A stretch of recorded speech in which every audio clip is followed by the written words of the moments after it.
Kripa Sindhu Bhaivacha Patitanam Pavanebhyo Vaishnavibhyo Namo Namaha.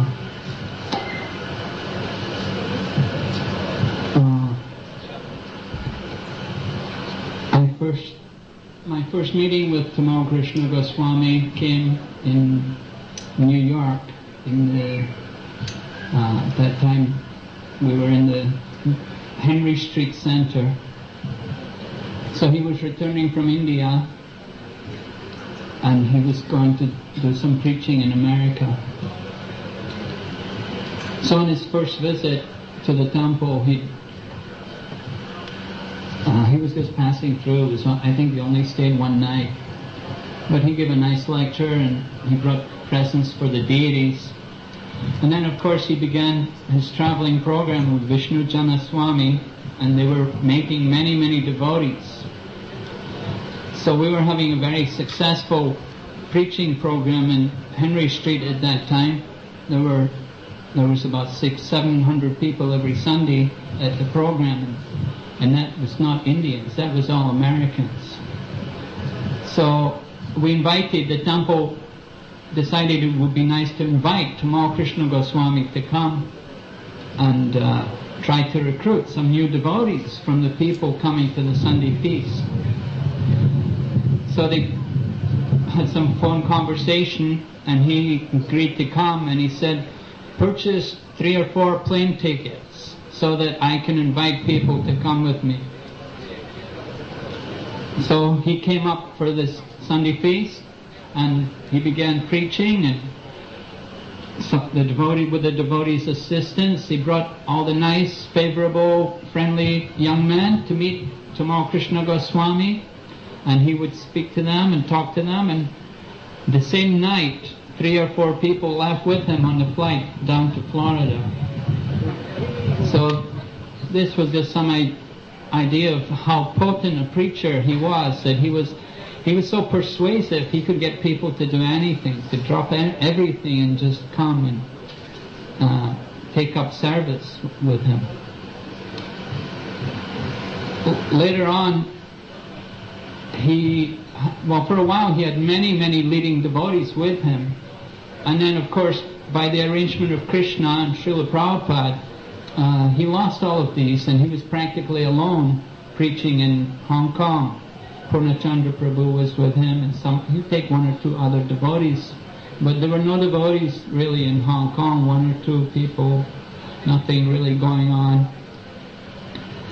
So he needed people, and somehow I'd read his first edition of Servant of the Servant, and I felt very inspired by it, and I wrote to him glorifying him, and he immediately wrote back to me. At that time I was in Africa, and he said, if you ever leave Africa, he said, please come and join me in Hong Kong.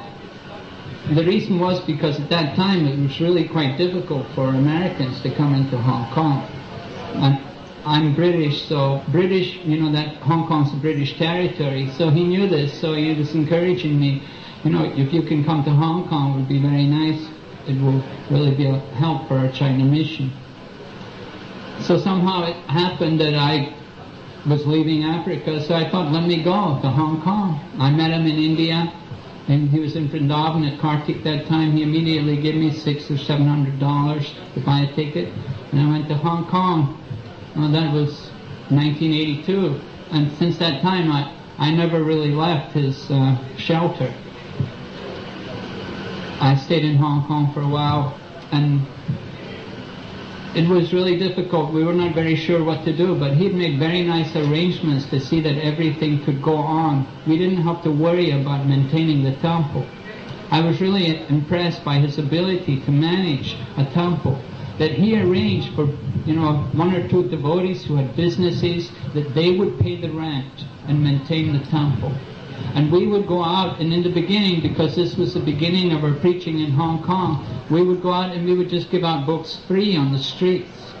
Because we were foreigners anyway, so he knew it would be really risky for us to do some selling on the streets. So he arranged for different devotees through their businesses to support all the activities of the temple. Not only that, but he also trained up. There was one Mataji, he trained her up how to cook. And he would show her how to do all the different, how to cook everything the way he liked it and make it nice. Then on another occasion, one devotee came from England, and somehow he came to Hong Kong to do some shopping, and he was actually planning to go to Spain. At this time there was no temple in Spain, and he'd been in India, and he'd purchased deities of Gornitai, and he said, I'm going to take them to Spain with me. But he came to Hong Kong first. So Tamal Krishna Maharaj arranged that these deities would stay in Hong Kong. He said, now that Gornitai have come to Hong Kong, we cannot ask them to leave. So the devotee was actually planning to take them on with him to Spain, but Tamal Krishna Maharaj arranged that they would stay there in Hong Kong. They're still there, the small deities. That was Devarshi. Devarshi. No, devotee called Devarshi. Or maybe it was Vipramukha. Yeah, Vipramukha had given the deities to Devarshi, and Devarshi had brought them to Hong Kong. That was it. So like this, he was very expert in manipulating everything for the service of Krishna and organizing wonderful programs. When we first went into China, because Kirtiraj Prabhu, who had been preaching in Russia, he had such big success in Russia. We were not doing anything in China at that time. So then after he got into Russia and Russia really opened up, then he turned to Tamal Krishna Goswami and said, what are you doing in China? What is happening there? So it really put more pressure on him to do something in China. So it started off, first of all, I had been in the Philippines, so he brought me over from the Philippines to work with another devotee, and I was put in Guangzhou, and then there were 2 other devotees sent to Shanghai, and 2 devotees in Beijing. So, these are cities of like 10 million people, and we're a couple of 20, 30-year-old brahmacharis going into these cities.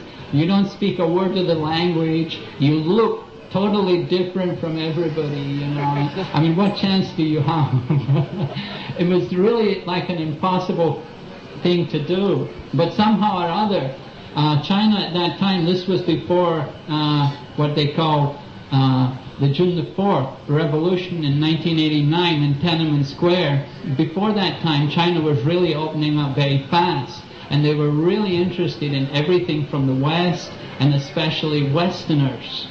So we were able to get many programs arranged. We'd go into colleges and give some type of lecture. Usually we'd do a little yoga demonstration, and then we'd say, now the yoga music, and then this is the yoga food, and here is the yoga book. And in this way we'd introduce them to the yoga of Krishna consciousness. So gradually, it didn't take long before we got some people, some people actually were interested. At least they said they were interested. They didn't really know what it was. After some time, when we had to tell them, you have to watch out, the police or the authorities are not going to like this. And they say, why? They say, well, this is a religion. They say, this is a religion? Really? It was like they couldn't believe this is a religion, because they were having such a good time, chanting and dancing and feasting. They didn't know a religion could be so much fun. So Tamal Krishna Maharaj was very happy to see the devotees come. So, I was 20 years with him, so I could speak a long time. Thank you very much. Hare Krishna.